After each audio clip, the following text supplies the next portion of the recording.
Hello and thanks for joining. My name is Jon Silversides. I'm an academic intensivist from Belfast and I'm the lead for the SepTiC Fluid Trial, part of the overall SepTiC Trial led by Tony Gordon.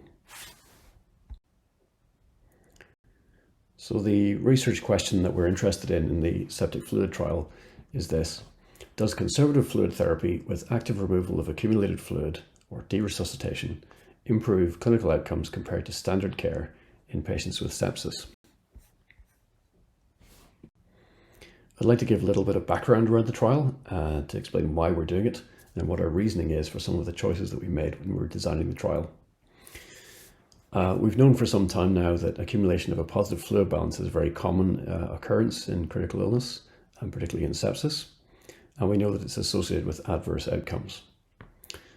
This forest plot is from a recent meta-analysis, and essentially it's showing that accumulation of a positive fluid balance is consistently associated with mortality and the same is true for other adverse outcomes such as length of hospital stay, length of ICU stay, and so on.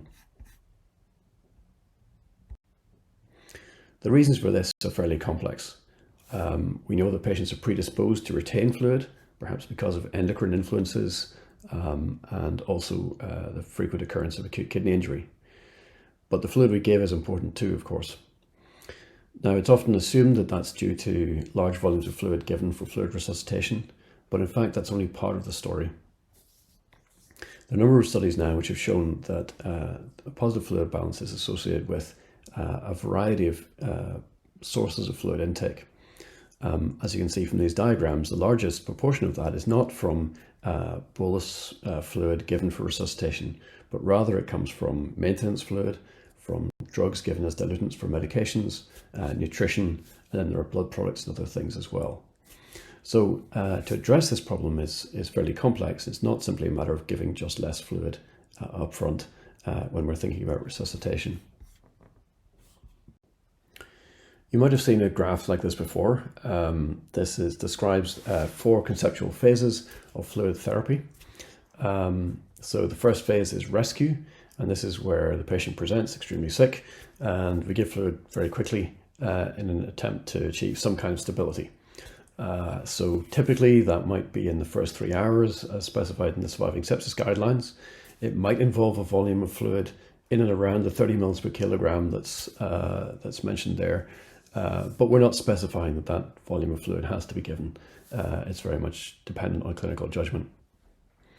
Following the rescue phase, then we have optimization, and this is when we have a little bit more time to think about the fluid we're giving or not giving. And perhaps we use some monitors to try and assess the response.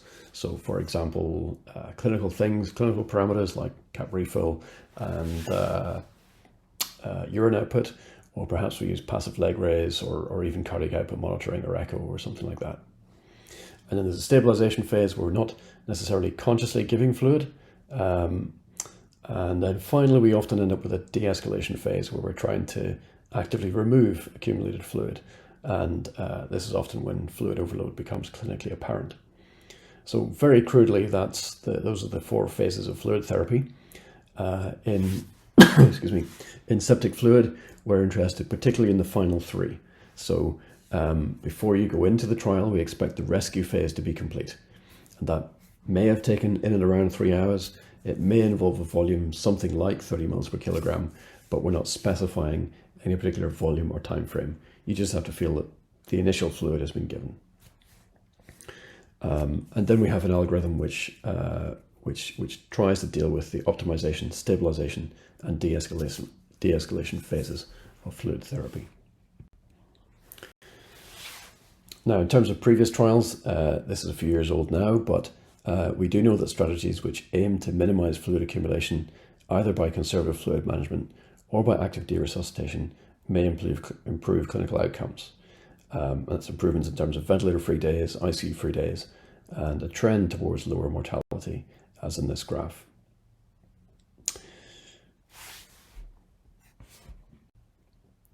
More recently, there have been a number of trials investigating the earlier phases of fluid resuscitation, so I suppose corresponding loosely to the rescue and optimization phases. And you can read these at your leisure. We've tried to use this literature to inform the design of the trial, the septic fluid trial. But they do address slightly different questions. So these are very much focused on early fluid management, if not rescue, then certainly optimization, and they don't deal with what happens after that. And so we're interested in trying to not just give less fluid resuscitation up front, but to prevent and treat, if necessary, fluid overload occurring downstream of that. The RADAR-2 trial was a pilot feasibility trial in which we looked at the ability to separate two groups in terms of fluid balance using an algorithm, a combination of conservative fluid administration and active deresuscitation. And septic fluid is to a large extent based on this pilot, although with a few refinements and mainly simplification. So as you can see in the RADAR-2 pilot study, we separated the two groups, and by day 5, the final day of the intervention, patients in the intervention group were back to a fairly neutral fluid balance, at least on paper. So bearing all that in mind, let's move on to what we're interested in, the septic fluid trial. The inclusion criteria for this are, as for the main study, so adult patients admitted to ICU with suspected sepsis and expected to still be in ICU the day after tomorrow.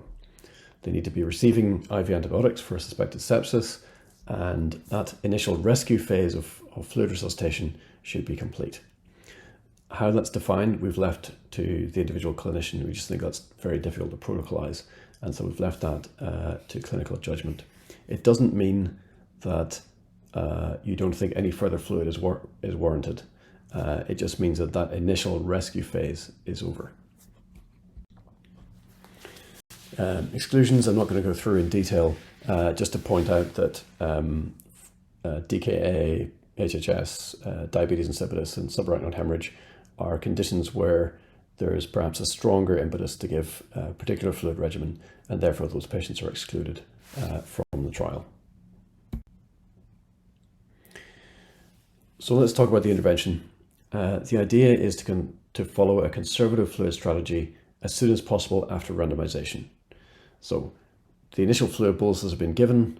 There's now some doubt as to whether to give more fluid, and this is the point that we anticipate randomization happening, or as soon as possible afterwards. So at that point, we'll initiate this conservative fluid management approach. And this involves giving fluid boluses of small volume fluid boluses, 250 mils only, if there are overt signs of hypovolemia and hypoperfusion alongside that. So the criteria we've used are based on other trials, and you can read the classic trial, for example, or Andromeda shock, and these have informed what we're doing here. So the signs of hypovolemia that we use as triggers for fluid are skin mottling beyond the area of the kneecap, a blood pressure target which can't be maintained despite up-titrating noradrenaline or other vasoactive agents, a lactate greater than or equal to 3, and on the first day only, a urine output of 0.25 mils per kilo per hour or less. We ask that you reassess after each bolus, and that if you haven't achieved anything with a litre of fluid, then stop. We recognize that at that point, the chances of further improvement, hemodynamic improvement or perfusion improvement with fluid are extremely small. We ask you not to give maintenance fluid. You can give feeds as much as you want in accordance with usual practice, but no maintenance fluids. However, replacement of blood and other losses from drains and so on is accepted. And then from days 2 to 5, that's the active intervention phase, where we're looking for evidence of fluid overload and cardiovascular stability, and then directing removal of fluid accordingly. So if the patient has to be stable, so that involves noradrenaline, a modest dose, so less than 0.2 mics per kilo per minute and not increasing. And some signs of fluid overload, and we'd find that very clinically and slightly arbitrarily as 3 litres of accumulative positive fluid balance since ICU admission, or edema in more than one site. And that's arms, legs, flanks, abdominal wall, or the chest x-ray. If the patient is stable and fluid overloaded, then that's when we initiate deresuscitation, and that consists of a combination of diuretics, indapamide or any equivalent thiazide, it doesn't really matter, plus furosemide, and that's a loading dose followed by an infusion. As you can see, there's a dose range, so it's 0.25 milligrams per kilogram of a bolus to a maximum of 40 milligrams. And then an infusion, which is titrated to achieve a negative fluid balance of around 1 litre per day. You can go for a more negative fluid balance, but we would like you to achieve at least 1 litre a day.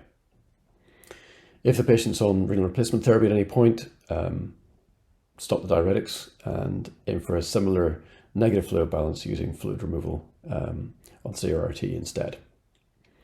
And the patient should be reassessed each day so that for both cardiovascular stability and fluid overload.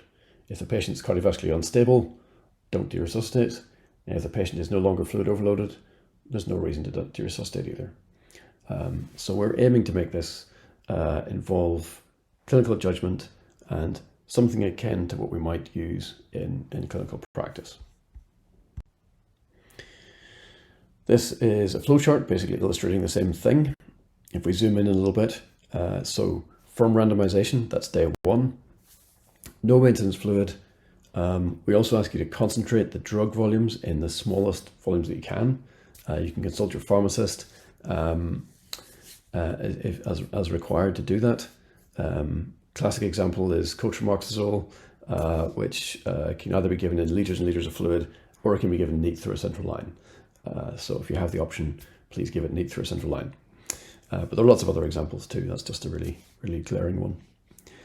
And then we ask, as we've discussed, to avoid IV fluid boluses unless there are objective signs of hypovolemia with hypoperfusion, as in box 1, as you can see. And then on days 2 to 5, we ask for that daily reassessment. We're looking for signs of fluid overload. Remember, cumulative fluid balance greater than 3 litres, pulmonary edema or peripheral edema in greater than 2 sites, plus cardiovascular stability. So if the patient is overloaded and cardiovascularly stable, then we proceed to deresuscitation, and that's indapamide, furosemide bolus, and then an infusion. And the range for that infusion is 2 to 20 milligrams per hour. Generally start around 5 milligrams per hour and see the response. And daily reassessment, remember, if the patient is no longer fluid overloaded, stop. If the patient is no longer cardiovascularly stable, stop. So they have to meet both criteria in order to continue with deresuscitation. They can stop and start again as required. That's absolutely fine. A couple of things that do come up commonly, we know that these are side effects of diuretic therapy. Metabolic alkalosis. We ask that if that does happen, that you continue the diuretics, but you can add some acetazolamide to improve that. And similarly, hypernatremia is also a common side effect. So sodium over 150, we recommend that you continue the diuretics, but add some free water in the form of NG water or 5% dextrose, or whatever you use locally. You can also consider increasing the dose of thiazide, since that will increase the natriuresis and potentially help with the hypernatremia. I mentioned these papers earlier. You're free to read them at your leisure, but we've tried to use these to inform the design of our intervention. Similarly, in case you're wondering why indapamide and why not spironolactone, there is a little bit of evidence around that, but not loads. So we have used that again to try and inform the design of our intervention. Standard care for these patients is just usual care, fluid boluses and maintenance fluid as you normally do, standard drug dilutions, and obviously we draw your attention to the SSC guidelines, which recommend that fluid administration is continued based on changes in hemodynamic factors using fluid challenge technique. you're free to use whatever fluid balance targets and diuretics that you consider appropriate. So that's it. Thank you very much for your interest in the trial, and obviously get in touch with the team if you have any questions, and we really look forward to working with you. Thank you.